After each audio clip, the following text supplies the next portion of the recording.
آج کے مسلمان جو اپنے امام کی تقلید کرتے ہیں، کیا یہ بھی اپنے امام کو رب بناتے ہیں؟ یقیناً اگر اس معنی میں کہ قرآن اور کے معنی علماء نے جو متفق علیہ بیان کیے ہیں، یا حدیث کو چھوڑ کر کے کہ ہمارے امام کے پاس کوئی اور دلیل رہی ہوگی، حالانکہ نہیں، ہاں کوئی دلیل ہے تو ظاہر کرو، عذر دیکھا جائے، تو یقیناً یہ معنی ان کے اوپر صادق آتا ہے کہ اپنے اماموں کو انہوں نے رب بنا لیا۔ اس کو باقاعدہ لکھا ہے، آپ مطالعہ کیجئے، ابن قیم کی کتاب اعلام الموقعین، یہ اتباع سنت پر ابھارنے کے لیے بہت ہی اہم کتاب ہے، آدمی کو پڑھنا چاہیے، کیونکہ امام تو بھائی کیسے اللہ تعالیٰ نے آپ کو کہا ہے کہ فلاں کو امام بناؤ؟ نہیں، قرآن اللہ تعالیٰ نے اتارا اور پیارے رسول کو دنیا کا امام بنایا اور کچھ نہیں۔ اس کے علاوہ یہ ہمارے ائمہ ہیں، علماء ہیں، دین اسلام کے سب عالم ہیں، کسی کی بات لی جائے، کسی کی بات چھوڑ دی جائے جب قرآن حدیث کے خلاف ہو، اور خود ان ائمہ کی تاکید بھی ہے کہ ہماری بات اگر حدیث رسول کے خلاف پڑے تو چھوڑ دو۔ اس وجہ سے میں کبھی کہہ دیتا ہوں کہ ہمارے بھائی اس زمانے میں جو اپنے کو دیوبندی کہتے ہیں، دیوبندی تو ہو سکتے ہیں، حنفی نہیں ہوئے، میں کھل کر کے یہ بات کہتا ہوں، برا مانے نہ مانے، لیکن وہ حنفی نہیں ہیں، کیونکہ حنفی ہوتے تو امام ابو حنیفہ کے اصول فقہ پر عمل کرتے۔ وہ کہتے ہیں میں پہلے قرآن دیکھتا ہوں، پھر حدیث دیکھتا ہوں، پھر صحابہ کے اقوال اور فتاویٰ دیکھتا ہوں، نہیں ملتا ہے تب اجتہاد کر کے کوئی بات کہتا ہوں۔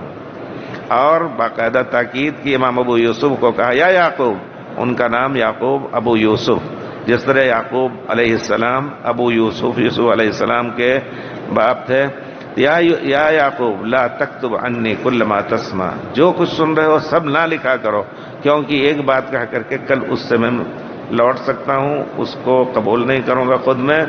اور پھر کل کی بات سے پرسوں لوٹ سکتا ہوں۔ تو کیا ہمارے یہ علماء دیوبند اس مسئلے پر عمل کر رہے ہیں؟ نہیں کر رہے ہیں۔ جو چیز آئی، بہت سی چیزیں ہیں، اس مثال اس کی ہندوستان کے اندر جو کچھ آپ سمجھیں، اب اتنی واضح مثال ہے کہ مسجدوں میں عورتوں کے جانے کو حرام کر رہے ہیں۔ اتخذوا احبارهم ورهبانهم اربابا من دون اللہ، پیارے رسول نے فرمایا ہے لا تمنعوا مع اللہ مساجد اللہ، اللہ کی بندیوں کو اللہ کی مسجدوں میں جانے سے نہ روکو۔ جایا کرتی تھی، ہاں وہ الگ مسئلہ ہے کہ اگر گھر میں ضرورت ہے تو شوہر کو حق ہے کہہ دے کہ نہیں جانا ہے، بچوں کی حفاظت کرو، لیکن جو عورت بیکار بیٹھی ہوئی ہے، گھر کا کوئی کام نہیں، تنہا گھر میں وحشت بھی ہوگی، خطرہ بھی ہے اس کی، وہ جا کر کے مسجد میں الحمدللہ ایک نہیں دسیوں عورتیں ہوں گی، یہ نہیں کہ اکیلی ہوگی، جب یہ بات آئے گی حل کی مسجد میں جا سکتی ہے تو ایک نہیں دسیوں جائیں گی، لیکن حرام کہتے ہیں۔ اب میں یہ نہیں سمجھ پایا کہ اس کا جواب کیا دیتے ہیں لوگ کہ حج کرنے جب آتے ہیں تو یہ مسجد نہیں، یہ مسجد حرام ہے، گریٹ موسک، پوری دنیا کی مسجدوں کی مسجد یہ ہے، اس میں کیسے داخل ہوتی ہیں ان کی عورتیں؟ اس کا جواب میں نہیں پا رہا ہوں، مجھے کوئی لے کر کے دے کہیں کسی عالم سے کہ کیوں اس کو جائز کہا ہے انہوں نے۔ یہی ہوا کہ جس کو وہ حلال کہتے ہیں وہ حلال ہے، جس کو حرام کہتے ہیں حرام ہے۔ اور بھائی لوگ کہتے ہیں، پوچھتے ہیں یہی، کئی بھی کہتے ہیں ہمارے یہاں تو عورتوں کو ہم روکتے ہیں مسجد میں جانے سے، یہاں تو سب آتی ہیں، کیوں آتی ہیں؟ اب بیچارے ان کو خبر نہیں دوسرے مسئلے کی، ایسے ہی تعجب سے پوچھتے ہیں۔ تو بہرحال ہمیں چاہیے کہ ہم قرآن حدیث کے سامنے اپنی کسی بھی شخص کی، اپنے باپ کی بھی ہو، بات پیش کر کے، اور گستاخ رسول اللہ کی جناب میں گستاخ نہ ہوں۔